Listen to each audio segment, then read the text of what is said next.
What is a computer network? A computer network is a group of two or more computers or devices connected together so they can communicate, share data, and share resources such as files, printers, internet connections, and applications. Real-life example. Imagine an office with 10 computers, 1 printer, 1 Wi-Fi router, internet connection.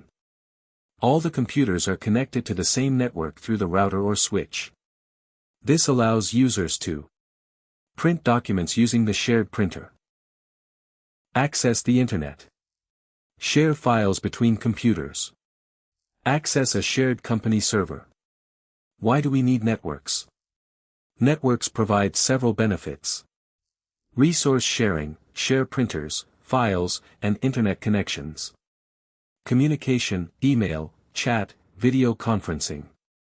Data sharing, transfer files between users.